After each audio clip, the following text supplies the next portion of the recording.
المستقيم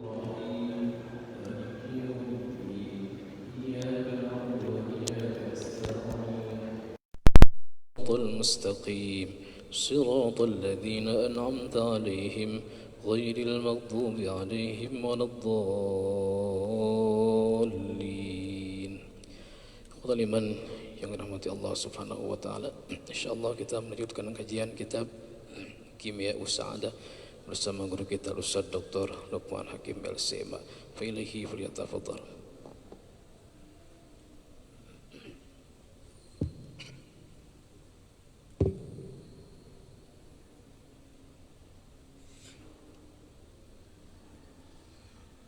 Assalamualaikum warahmatullahi wabarakatuh.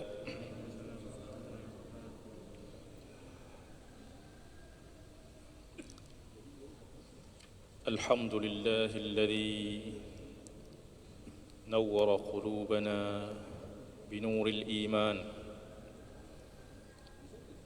wa halla sarairana bijamalil irfan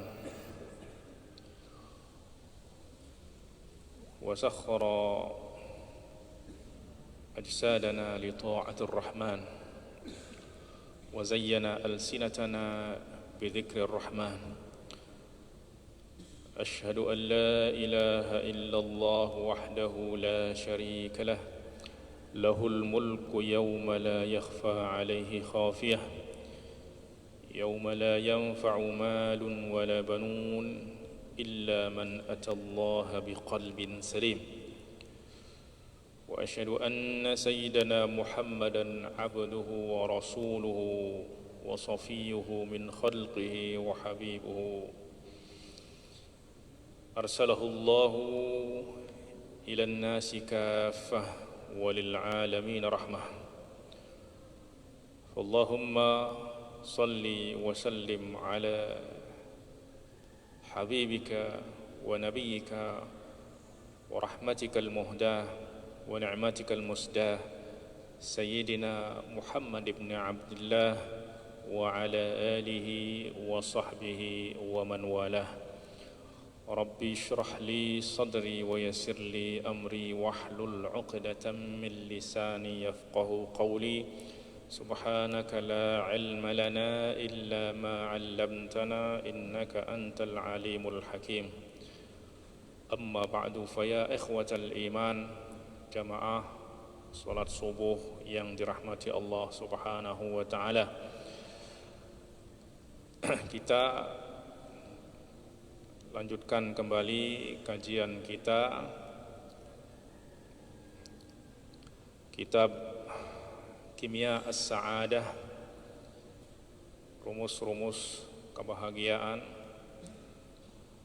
hakikat kebahagiaan, lil Imam Hujjatul Islam Abi Hamid Muhammad ibn Muhammad Al-Ghazali radhiyallahu anhu wa ardah wa qaddasa sirrahu wa nawwara darihahu wa nafa'ana bi'ulumihi wa ulumi masyayikhina fid daraini amin.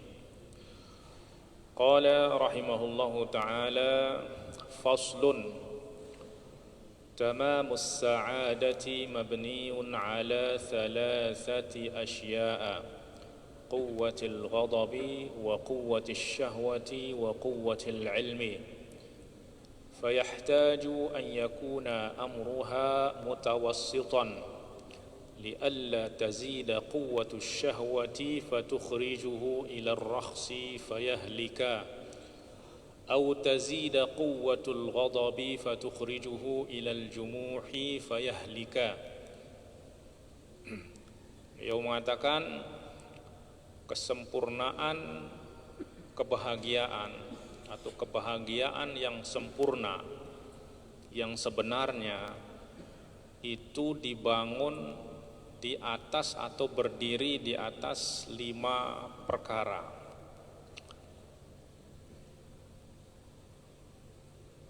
Yang pertama adalah quwwatul ghadab,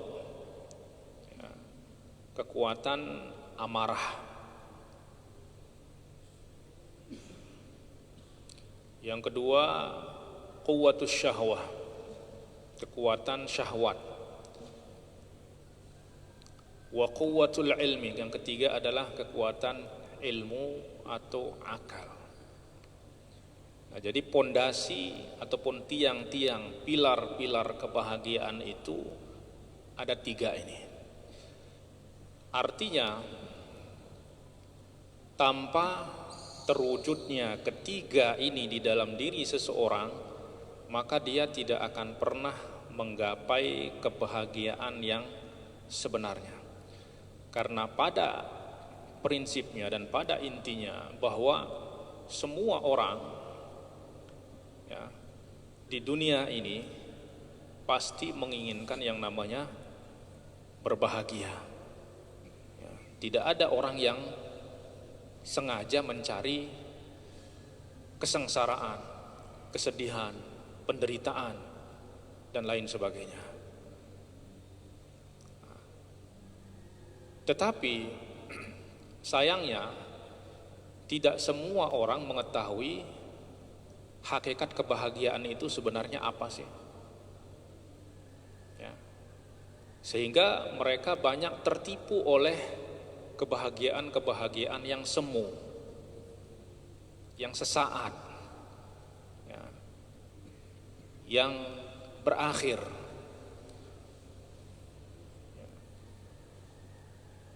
Karena hakikat kebahagiaan itu adalah kebahagiaan yang tidak pernah berakhir.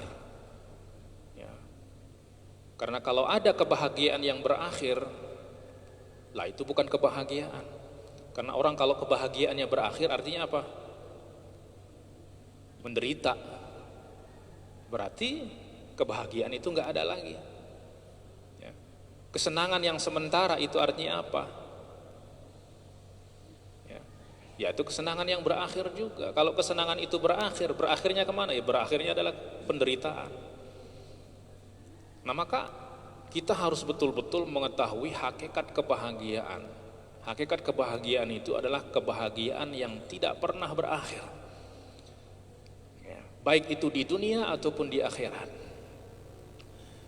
Ya, karena kebanyakan pola kehidupan di dunia ini itu hanya mengajak kita untuk berbahagia sesaat. Ya, misalnya kapitalisme itu mengajak kita hanya berbahagia ketika mendapat uang. Tapi kalau enggak punya uang, menderita. Dapat uang, senang. Habis uang, menderita lagi, dan seterusnya. Padahal Allah Subhanahu wa taala itu ingin kita berbahagia setiap saat. Di dalam segala keadaan, di dalam segala kondisi. Artinya hati kita ini tidak terombang-ambing oleh keadaan yang terjadi di dunia ini. Oleh sebab itu orang yang beriman itu Rasulullah sallallahu alaihi wasallam bersabda apa? Ajaban li amril mu'mini. Sungguh menakjubkan sekali perkara orang beriman ini. In asabathu sarra syakar. Apabila dia mendapatkan kebaikan, maka dia bersyukur. Bersyukur adalah kebahagiaan. Wa in asabathu dharra sabar. Dan apabila dia ditimpa oleh kesulitan, dia bersabar. Bersabar adalah bahagia, bahagia di dalam sabarnya. Jadi di dalam setiap keadaan orang beriman itu bisa berbahagia, berbahagia di dalam syukurnya, berbahagia di dalam sabarnya. Berbahagia di dalam syukurnya karena dia melihat kepada nikmat-nikmat yang Allah Subhanahu wa taala limpahkan, berikan, anugerahkan kepadanya. Dia berbahagia di dalam sabar karena dia melihat besarnya pahala yang diberikan oleh Allah kepada orang-orang yang bersabar.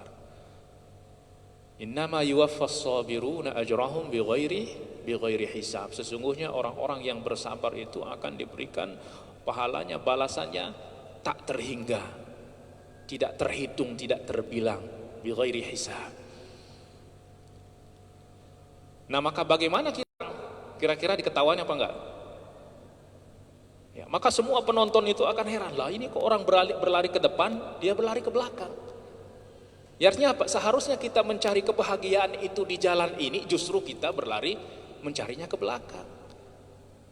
Mencari kebahagiaan itu di akhirat, justru kita mengejar dunia. Mencari kebahagiaan itu di dalam mengejar cahaya, justru kita mengejar bayangan. Karena pada hakikatnya bahwa kalau kita ibaratkan bahwa akhirat itu ibarat cahaya. Ya. Kemudian dunia itu ibarat bayangan. Ya. Kira-kira bayangan itu ada apa enggak ada? Ada apa enggak ada bayangan itu? Hah? Ya namanya bayangan itu ya karena dia enggak ada. Yang ada itu adalah benda ini, ketika terkena oleh sinar maka dia ada bayangan. Bayangan itu enggak ada. Nah, maka ketika kita mengejar bayangan, kira-kira bayangan itu bisa dikejar enggak? Enggak bisa. Semakin kita cepat berlari mengejarnya, dia pun akan semakin cepat. Dan semakin kita mengejar bayangan itu, artinya kita akan semakin jauh dari cahaya. Semakin jauh dari cahaya, akhirnya tenggelam di dalam bayangan, di dalam kegelapan. Ya, maka demikian juga orang yang mengejar kehidupan dunia. Semakin dikejar ya semakin jauh, semakin dia diberikan banyak, semakin dia menginginkan lebih banyak lagi, nggak ada puasnya dan seterusnya, sehingga tidak akan pernah merasakan kebahagiaan. Kemudian yang ketiga yang harus kita ketahui adalah apa di dalam diri kita itu yang merasakan kebahagiaan. Saya mau tanya, kita bahagia itu di mana? Kita merasakan kebahagiaan itu dengan apa? Ya, dengan perut. Perut merasakan kenyang. Ya. Atau pada yang menjadi pertanyaan adalah kapan hati itu merasa bahagia? Ya, sama pertanyaannya, kapan badan ini terasa enak? Kira-kira badan terasa enak kapan? Kalau sehat, bugar, nggak ada penyakit, maka badan ini akan terasa segar, sehat. Tetapi kalau ada sakit, sekecil apapun penyakit itu,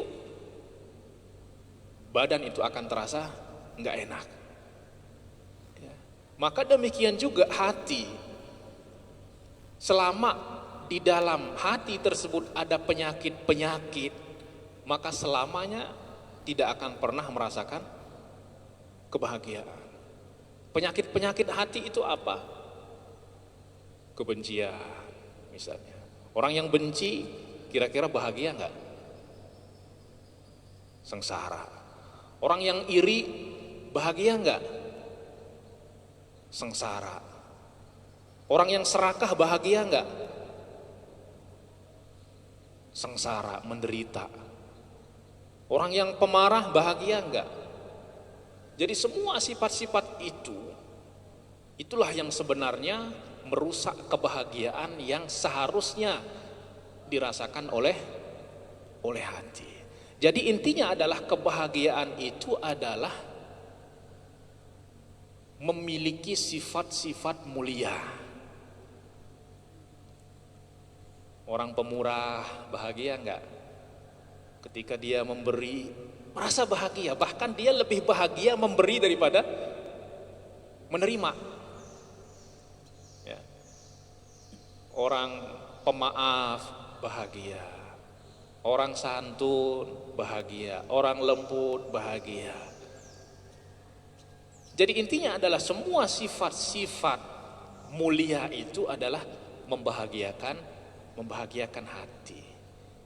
Ya. Nah, bagaimana supaya hati itu memiliki sifat-sifat mulia? Nah, maka dia harus memiliki 3 unsur ini. Yang pertama adalah harus ada di dalam dirinya itu amarah. Ya, kita memang sering mengatakan amarah itu adalah sesuatu yang tidak baik. Ya karena yang kita lihat itu sebenarnya adalah efek dari marah. Bukan amarah itu. Amarah itu adalah sebuah energi, kekuatan di dalam diri yang apabila ditempatkan pada tempat yang tidak benar, maka dia akan menjadi sesuatu yang tidak baik, bahkan bisa menjelma menjadi monster. Tetapi apabila dikelola dengan baik, ya maka akan melahirkan sifat-sifat baik dan sifat-sifat mulia. Ya, demikian juga yang kedua, syahwat itu harus ada di dalam diri seseorang. Kalau syahwat itu nggak ada, ya, maka ya di dalam kehidupannya itu loyo, lembek, malas, nggak bisa ngapa-ngapain, cepat putus asa. Ya, orang cepat putus asa kira-kira bahagia nggak? Nggak bahagia. Nah kemudian ada kekuatan ilmu. Ya. Nah yang akan mengelola kedua kekuatan ini, kekuatan amarah dan kekuatan syahwat ini adalah ilmu, akal. Ya. Jadi akal lah yang akan, ataupun ilmu, ya, ataupun akal yang dibekali dengan ilmu, inilah yang akan mampu mengelola amarah sehingga dia dapat menghasilkan ataupun melahirkan sifat-sifat mulia. Dialah yang akan mengelola dan menempatkan, mengendalikan, mengontrol syahwat sehingga dari syahwat ini akan lahir sifat-sifat yang mulia. Nah, maka ketiga pilar ini itu harus betul-betul selaras, seimbang. Ya, coba kalau kita bangun rumah misalnya, tiangnya ada 4, ya, yang satunya tinggi sebelah, yang satunya pendek, yang satunya kokoh, yang satunya goyang. Kira-kira rumah itu bisa bagus ataupun bisa kuat nggak? Nggak bisa, nggak sempurna. Nah maka Imam Ghazali mengatakan apa? Fayahtaju an yakuna amruha mutawassitan. Maka ketiga perkara ini harus seimbang,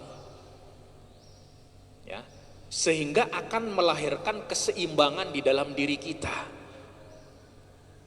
Ya, kalau bawa mobil,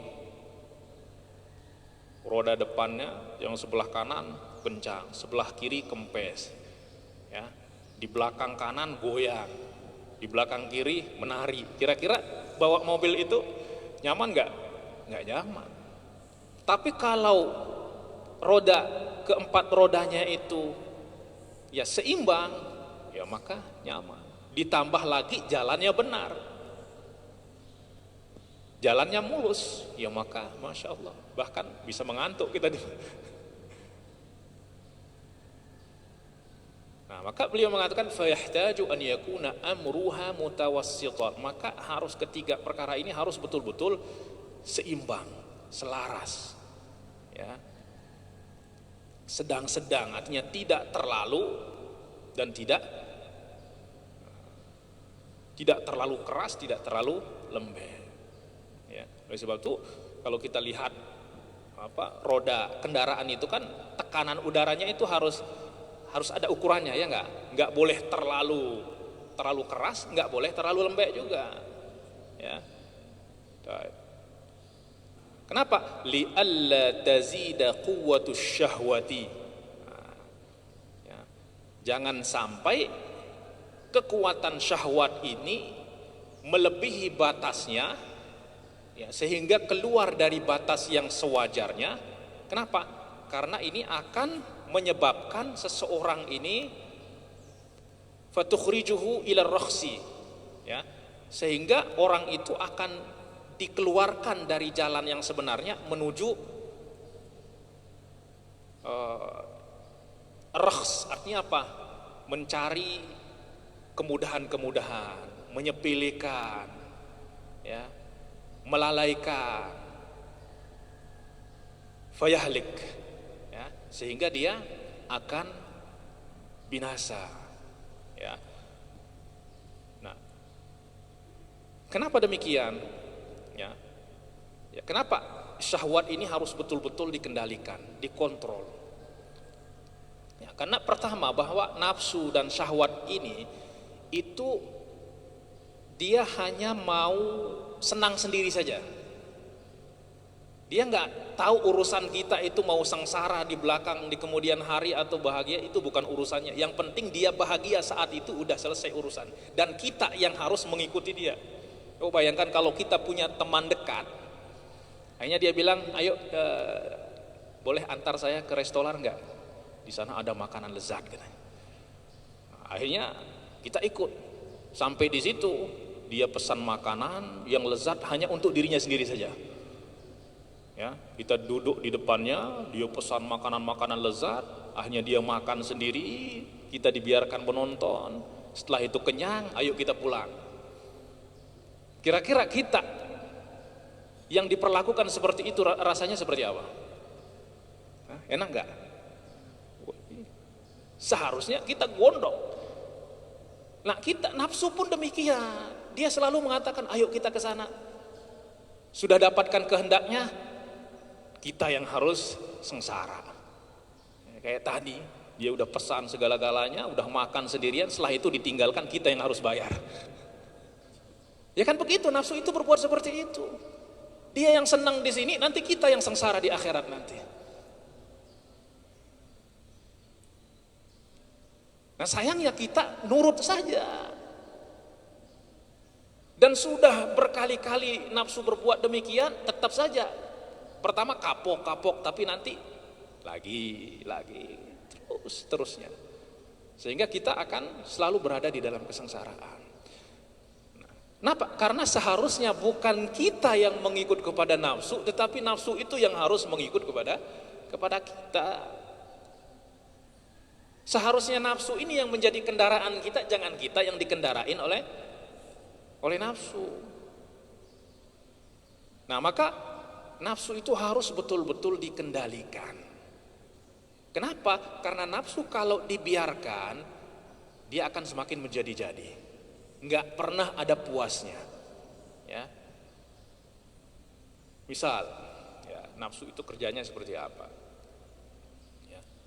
Pertama, nafsu ini walaupun mungkin ya, kita berikan sesuatu yang halal, yang boleh, ya, tapi kalau kita berikan semua, kita ikuti apa yang dia mau, walaupun yang dia mau ini adalah sesuatu yang halal. Tapi nafsu itu memiliki sifat apa? Kalau dia sudah dapatkan apa yang dia mau, ya udah dia akan bosan. Ya enggak? Coba apa saja yang kita mau, pertama itu, Masya Allah saya mau punya ini. Kalau udah punya, sehari 2 hari bosan. Ya, lihat aja anak-anak kita tuh, minta mainan ini, nangis, kita belikan, nanti sejam 2 jam udah dibuang, bahkan dilempar-lempar, dipatah-patahin, dipecah-pecahin. Besok lihat yang lain, nangis lagi. Ya, nafsu itu seperti itu, nggak ada puasnya. Ya. Nah, maka apabila diberikan sesuatu yang halal, diikuti kemauannya pada yang halal, nanti lama-lama yang halal bosan. Kalau udah bosan yang halal, maka dia akan melirik kepada yang lain, yaitu yang makruh. Diikuti pada sesuatu yang makruh, lama-lama bosan juga. Melirik kepada yang syubhat. Syubhat diberikan, dibiarkan, masuk dalam perkara syubhat, lama-lama bosan. Masuk pada yang haram. Kalau sudah yang haram, sudah binasa sudah. Ya. Nah, maka harus dikendalikan. Oleh sebab itu ulama para salafus soleh terdahulu itu, ya, supaya tidak terjatuh di dalam perkara haram, itu mereka membuat dinding. Ya, karena jarak antara halal dengan haram itu jauh sekali. Pertama ada wilayah halal, ini zona hijau. Setelah itu ada makruh, ya enggak?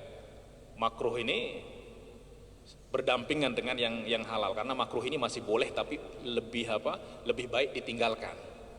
Nah, ini zona apa namanya? Zona kuning. Ya. Kemudian setelah itu ada syubhat. Syubhat ini zona apa ini? Hah? Zona oranye. Nah, kalau sudah haram itu zona red line itu dah. Garis merah udah itu. Ya. bahkan bisa menjadi zona hitam sudah. Nah, maka jarak antara zona hijau dengan zona merah ini sangat banyak, sangat jauh sekali. Artinya apa? Enggak mungkin kalau orang itu sudah terbiasa hidup dengan hidup yang suci, yang baik, yang halal, tiba-tiba nikmat sesuatu yang haram. Bisa enggak? Enggak bisa. Ya. Selama seumur-umur orang itu enggak pernah makan yang haram, tiba-tiba disuguhkan makanan yang haram. Kira-kira bisa enggak? Enggak bisa. Nah, siapa yang menikmati sesuatu yang haram ini? Orang yang sudah terbiasa pada perkara yang syubhat. Terbiasa pada perkara yang syubhat, maka karena tipis sekali jarak antara yang haram dengan yang syubhat ini udah hampir enggak ada jarak. Karena syubhat itu adalah sesuatu yang belum diketahui jelas hukumnya haram apa halal. Jadi peluang untuk terjatuh pada yang haram itu sangat besar sekali. Nah, tetapi kalau orang sangat artinya apa? Orang biasa hidup bersih, lihat kotoran dikit itu risih. Kira-kira bisa nggak langsung tiba-tiba pergi ke suatu tempat, ditempatin di tempat yang jorok, yang kotor, yang bau, yang busuk? Kira-kira bisa nyaman nggak? Bisa tidur nggak? Bisa makan nggak? Nggak bisa, tersiksa. Nah, oleh sebab itu untuk menjauhkan diri mereka dari perkara haram ini, apa yang mereka lakukan? Mereka bahkan membuat dinding dari perkara yang haram. Artinya apa? Perkara yang halal. Artinya apa? Tidak semua yang halal mereka lakukan. Artinya apa? Mereka meninggalkan sebagian yang halal demi agar tidak terjatuh kepada yang makruh. Jadi ibaratnya seperti ini. Kalau di sini halal, ini wilayah halal semua ya, wilayah baik semua. Di sini makruh, maka mereka tidak berada di wilayah sini, tetapi berada di separuh dari yang halal ini mereka tinggalkan. Ya, contohnya apa? Meninggalkan sebagian halal itu apa? Ya, ini berpuasa, makan itu halal nggak? Halal, tapi mereka terkadang meninggalkannya. Ya, supaya apa? Karena ya perut ini memang kalau mau diikuti ya nggak akan pernah puas. Sekarang kenyang, besok lapar lagi, kenyang, lapar lagi, dan seterusnya.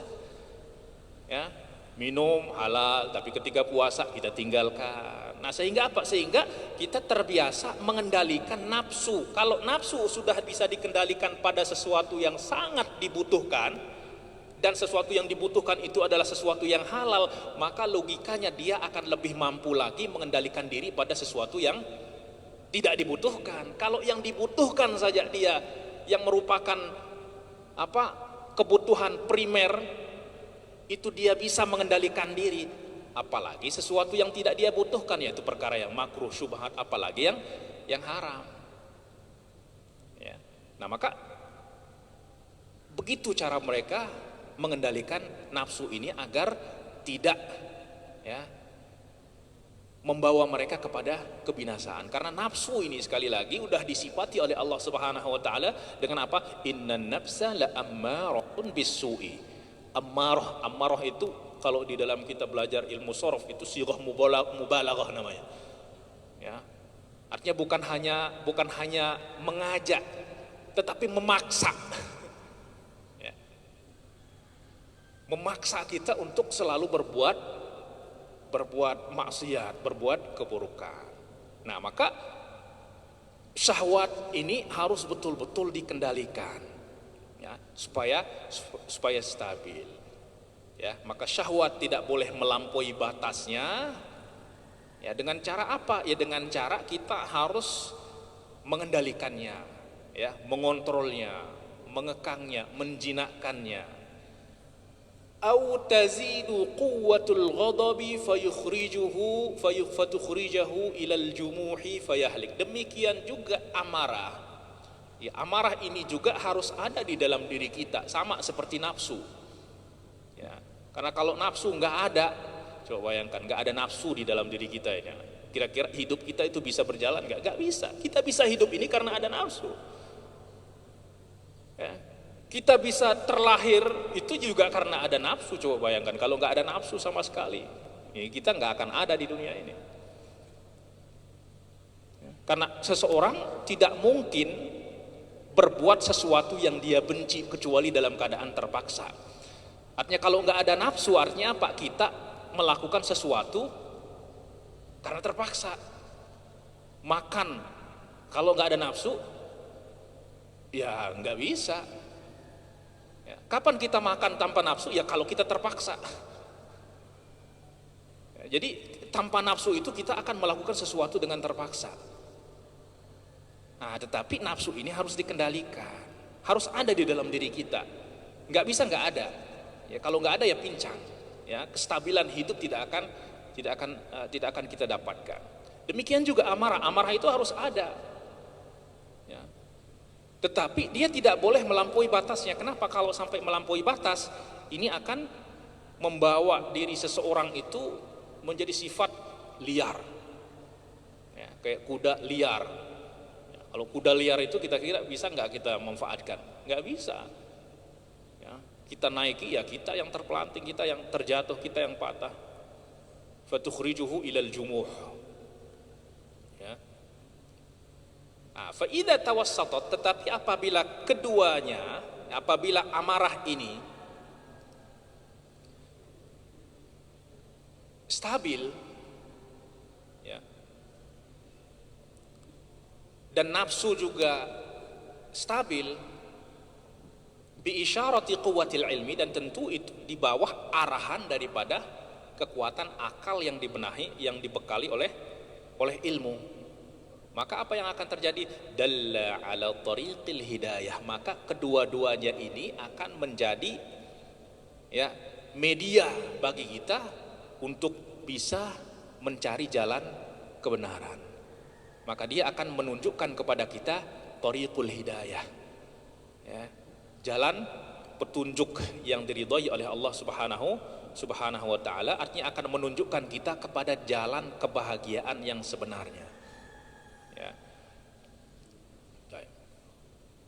Wa kadzalikal ghadabu idza zada sahula alaihi ad-darbu wal qatlu. Nah,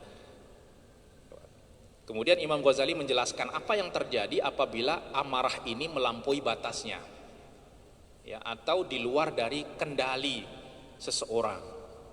Ya. Beliau mengatakan idza zada kadzalikal ghadab, demikian juga amarah idza zada, apabila dia melebihi batasnya, maka sahula alaihi darb, maka seseorang yang pemarah itu akan mudah memukul, ya enggak? Marah sedikit mukul, marah sedikit nabokin, marah sedikit. Wa kadzalikal qatl, ya, mudah memukul, mudah membunuh, ya.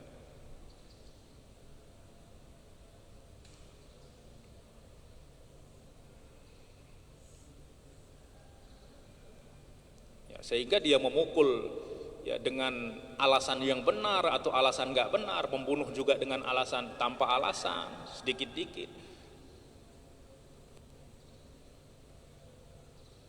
Nah, itu apabila amarah ini melampaui batasnya. Ya. Wa idza naqasa, tetapi sebaliknya kalau ya porsinya kurang dari yang seharusnya, zahabatil ghirah wal hamiyatu fid dini wad dunya, maka ghirah itu apa?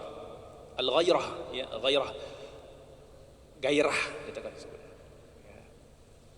Ya, gairah itu apa? Gairah itu sifat cemburu, ya, menjaga kehormatan. Cemburu baik itu di dalam urusan dunia ataupun di dalam urusan akhirat. Ya. Nah, maka cemburu ini adalah sesuatu yang memang ada karena ada sifat amarah tersebut. Ya. Nanti Imam Ghazali akan menyebutkan contohnya. Ya. Fid dunya wad dini. Ya.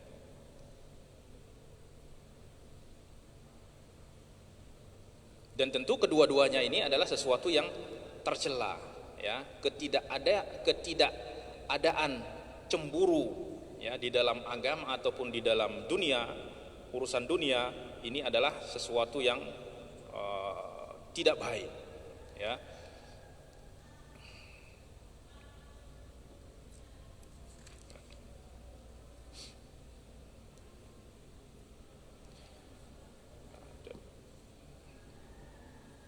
Qala al-Qadhi Iyad wal ghairatu mushtaqatun min taghayyuril qalbi wa hayjanil ghadab bisababil musyarakati fi ma bihi al-ikhtisas.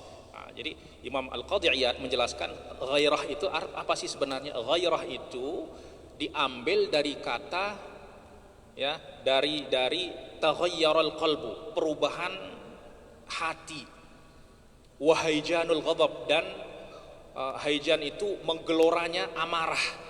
Disebabkan apa? Bisa babil musyarakah, karena ada sesuatu yang bersifat privat, sesuatu yang bersifat khusus, ya. Misalnya sesuatu yang khusus kita miliki, kemudian, ya, yang kita tidak mau orang mencampurinya. Maka ketika orang, ya, ingin nimbrung ataupun ingin mengambil sesuatu yang benar-benar khusus untuk kita ini, ya tentu kita akan marah. Beliau mengatakan wa ashaddu ma yakunu dzalika bainaz zaujaini, dan cemburu ini itu akan lebih nampak lagi pada, ya, suami istri.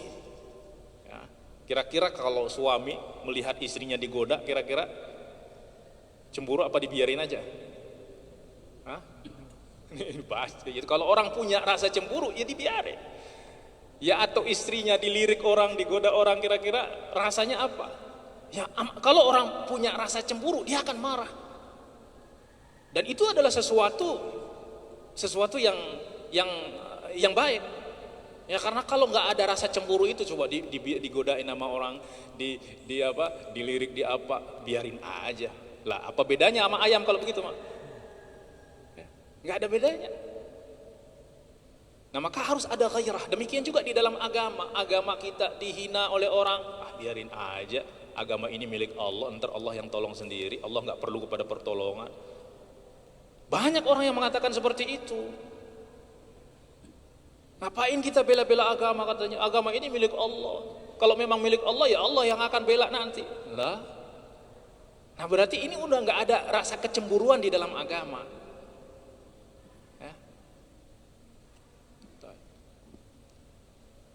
Itu sebabnya apa? Karena memang kekuatan amarahnya di sini sudah down, ya, sudah melemah.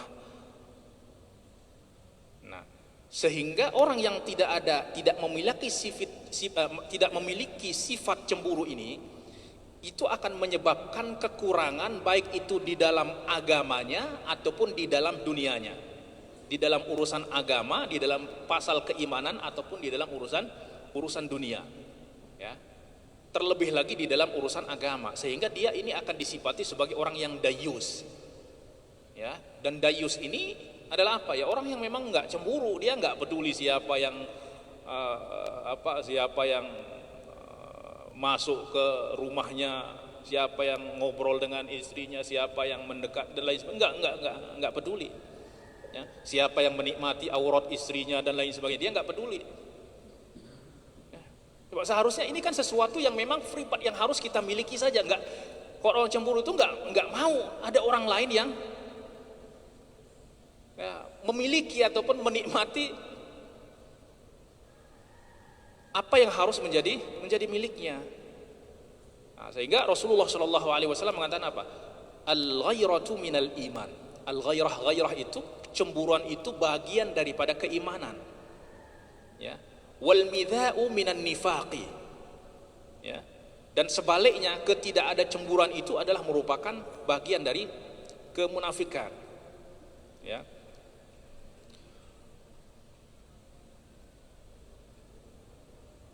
Dan Rasulullah SAW bersabda, "Thalathun la yadkhulunal jannah."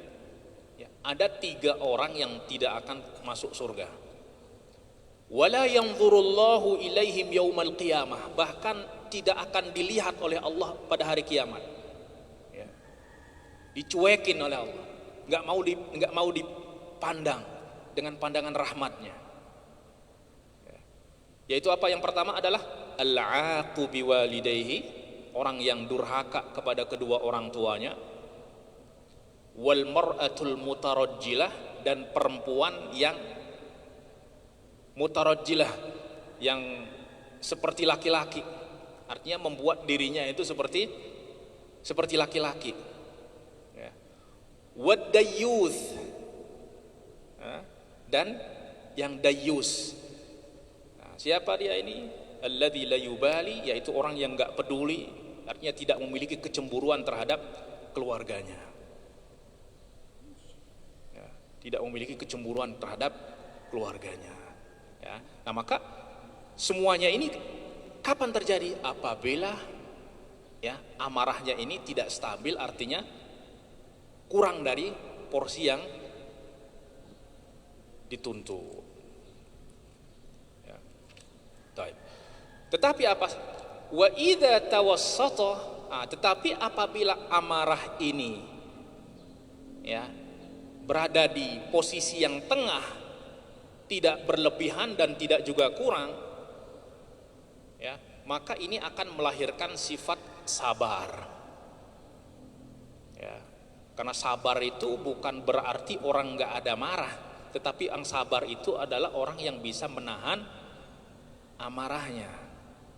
Ya, baik itu ketika dia mampu untuk melampiaskannya atau ketika dia tidak mampu. Ya, tetapi dia lebih kepada ketika dia mampu melampiaskan, kemudian dia tahan.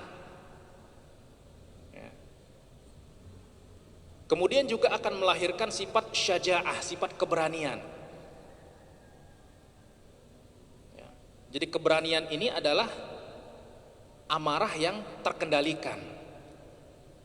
Karena kalau amarah ini kurang dari yang sewajarnya, maka akan melahirkan sifat pengecut.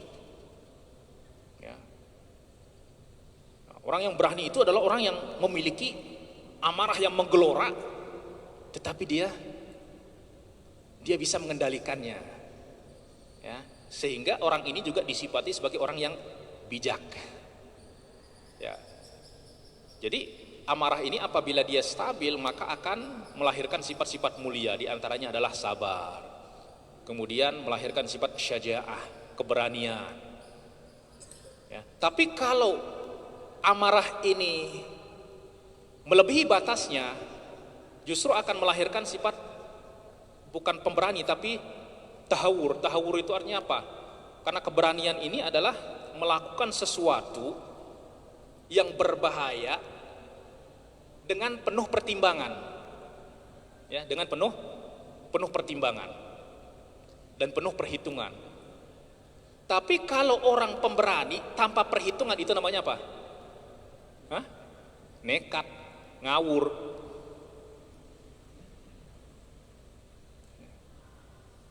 Ngaco. Nah, maka harus stabil. Nah, maka pertama, amarah ini apabila dia stabil maka akan melahirkan sifat-sifat mulia, yaitu sabar, pemberani, kemudian bijak. Bijak ini artinya apa? Ya, di antaranya adalah ketika dia mendapatkan problem masalah, itu dia akan dengan mudah dapat menyelesaikannya. Kenapa? Karena dia bisa berpikir jernih. Coba bayangkan, biasanya orang itu kalau dia sedang tertekan, sedang punya masalah, biasanya emosian, ya enggak? Bawaannya pengen marah saja, ya. Sehingga orang senyum juga, marah juga. Ngapain lu senyum-senyum? Padahal senyum itu kan indah, sedekah. Tabassubuka fi wajhi akhika sedekah. Tapi kalau suasana hati itu sedang nggak benar, ya maka akan rusak semuanya. Ya, sehingga kalau sudah punya masalah ditambah lagi marah-marah, justru marah-marah ini akan menambah masalah atau menyelesaikan masalah? Menambah masalah. Tetapi kalau orang dapat mengendalikan amarahnya, justru dia akan bisa bersikap bijak, berpikir jernih, ya, bertindak yang benar. Nah, ini kapan? Apabila amarah ini sedang-sedang, ya, stabil. Iza zadat Nah, wal hikmah wa kadza syahwat, demikian juga syahwat apabila dia melampaui batasnya maka akan membawa seseorang kepada al-fisq, yakni kepasikan. Fasik itu artinya apa? Berbuat dosa-dosa besar. Ya. Karena dosa-dosa besar ini orang berbuat dosa itu karena apa? Karena dorongan nafsu, dorongan syahwat. Ya. Semakin kuat syahwatnya, maka dorongan untuk berbuat dosa besar itu semakin kuat. Mencuri, berzina, ya, korupsi, wal fujur, ya, berbuat-buat perbuatan-perbuatan dosa-dosa lainnya, ya. Artinya akan terjatuh di dalam perbuatan-perbuatan lembah-lembah kemaksiatan. Ya, kapan? Apabila nafsunya ataupun syahwatnya ini terlalu berlebihan. Yang tidak berlebihan di sini artinya tidak bisa dikendalikan, ya, di luar dari batasannya. Wa idza naqasa, tetapi juga sebaliknya kalau nafsu ini kurang, syahwat ini lemah, maka akan lahir sifat-sifat yang tidak baik juga, sifat-sifat buruk juga, yaitu apa? Al-ajaz. Ya, ajaz itu apa? Loyo, lembek, malas, nggak ada gairah, ya, nggak ada gairah, nggak ada semangat hidup, cepat berputus asa. Nah, semua ini juga sifat-sifat yang tidak baik. Tetapi apa? Wa idza tawassatat, tetapi apabila nafsu ini terkendali, artinya tidak berlebihan dan tidak juga kurang, maka akan melahirkan sifat-sifat apa? Iffah, menjaga kesucian. Ya, menjaga kesucian. Wal qanaah. Qanaah ini apa? Merasa puas. Ya, kaya jiwanya itu akan menjadi kaya, tidak serakah, tidak tamak. Wa amsalu dzalika, dan banyak lagi sifat-sifat baik yang dilahirkan dari nafsu yang terkendalikan. Sehingga pada awalnya memang nafsu itu selalu cenderung untuk berbuat keburukan-keburukan. Artinya apa? Kecenderungannya itu adalah untuk melakukan sesuatu yang tidak baik. Sehingga ketika nafsu ini sedang kuat, artinya dorongan, tarikannya menuju sesuatu yang tidak baik ini kuat, maka ketika kita ajak untuk berbuat kebaikan, itu berat. Ya, sehingga sholat yang sangat ringan saja, yang cuman apa coba? Kita lakukan apa di dalam sholat itu? Hanya berdiri, membaca bacaan, nggak ada sesuatu yang berat. Tetapi Allah Subhanahu wa taala menyifatinya apa? Wa innaha lakabiratun illa 'alal khashi'in. Tetapi salat ini sangatlah berat, sangatlah besar kecuali bagi orang-orang yang khusyuk. Khusyuk itu artinya nafsunya itu sudah tunduk, sudah patuh. Diajak kebaikan ngikut saja. Bahkan sebaliknya nanti kalau dia sudah terbiasa, pertama memang di awal-awal dia akan berat melakukan ketaatan-ketaatan. Tetapi ketika terus dipaksa, dibiasakan, lama-lama nanti terbiasa. Kalau sudah terbiasa, maka dia akan menyukai perbuatan baik tersebut. Sehingga dia akan berpindah dari menyukai sesuatu yang tidak baik menuju menyukai sesuatu yang tidak baik. Nah, menyukai ini kan sumbernya adalah nafsu dan syahwat, ya, keinginan, ya. Menyukai itu adalah sumbernya syahwat, mencintai itu adalah sumbernya syahwat, ya. Tetapi apabila dibiarkan dengan karakter bawaannya, ini yang akan menjerumuskan, yang akan membinasakan. Tetapi apabila kita mengendalikannya, menyibukkannya dengan kebaikan-kebaikan, maka nanti dia akan, ya, perhatiannya itu akan teralihkan. Ya sama seperti anak itu, kalau kita biarkan saja apa yang dia mau, itu akan rusak akhlaknya di kemudian hari, ya enggak? Ya, tetapi apabila kita kendalikan, dia mau berbuat itu, jangan, ini enggak baik. Pertama mungkin nanti menangis dan lain sebagainya, tapi lama-lama nanti akan terbentuk, ya, akan terbentuk karakter yang baik. Kenapa? Karena pembiasaan tersebut. Ya, oleh sebab itu kita mendidik anak itu kan dengan cara membiasakan, ya enggak? Nggak boleh dipaksa juga, dipaksa nggak bisa juga, ya harus dibiasakan, karena dengan pembiasaan itu nanti akan menjadi bisa. Ya kalau sudah bisa dia akan lama-lama nanti terbiasa. Kalau dia terbiasa ya maka dia akan mencintai perbuatan baik tersebut. Nah, jadi orang mencintai keburukan, mencintai kebaikan itu dengan nafsu, tetapi nafsu yang mencintai kebaikan ini adalah nafsu yang sudah bersih. Ya, nafsu yang mencintai keburukan ini adalah nafsu yang kotor. Nah, maka di sini kita melihat bagaimana peran ketiga, ya, ketiga potensi, ketiga energi di dalam diri kita ini, yaitu apa? Amarah, syahwat dan ilmu. Itu akan melahirkan sifat-sifat. Ya, jadi ini adalah bibit dari pohon, namanya pohon akhlak. Ya, pohon akhlak. Nah, yang akan menjadikan dia mampu melahirkan ataupun mampu menjadikan nafsu ini terkendali dan amarah ini terkendali itu adalah akal yang dibekali dengan ilmu. Ya, akal yang dibekali dengan ilmu. Ya, sehingga dia akan bersikap bijak. Bijak itu artinya, bijaksana itu artinya apa? Menempatkan segala sesuatu pada tempatnya. Ya. Ada keinginan, ya harus berdialog dulu, dia harus minta izin dulu dengan akal. Kalau akal mengatakan baik, ya maka dia lakukan. Kalau akal mengatakan jangan, ya berarti dia nggak boleh. Demikian juga amarah. Amarah itu bukan berarti nggak boleh, boleh, tetapi dia harus minta izin dulu dari akal, harus dapat tanda tangan dulu, stempel dulu dari akal. Kalau akal sudah stempel, boleh, silahkan. Ya, nah akal ini pun ya harus seperti yang disifati sebelumnya itu, yaitu akal yang sahih, akal yang sehat. Karena kalau akal nggak sehat, ya maka ya sama juga dia akan dimanfaatkan oleh nafsu dan syahwatnya. Ya, jadi di sini yang paling inti itu adalah artinya supaya kita dapat mengendalikan keduanya itu ilmu.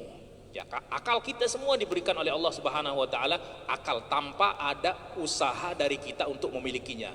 Tetapi yang harus kita miliki dan kita harus berusaha untuk memiliki adalah ilmu, yang dengan ilmu ini kita bisa membekali akal sehingga dia memiliki kemampuan untuk mengendalikan, mengontrol dan menjinakkan kedua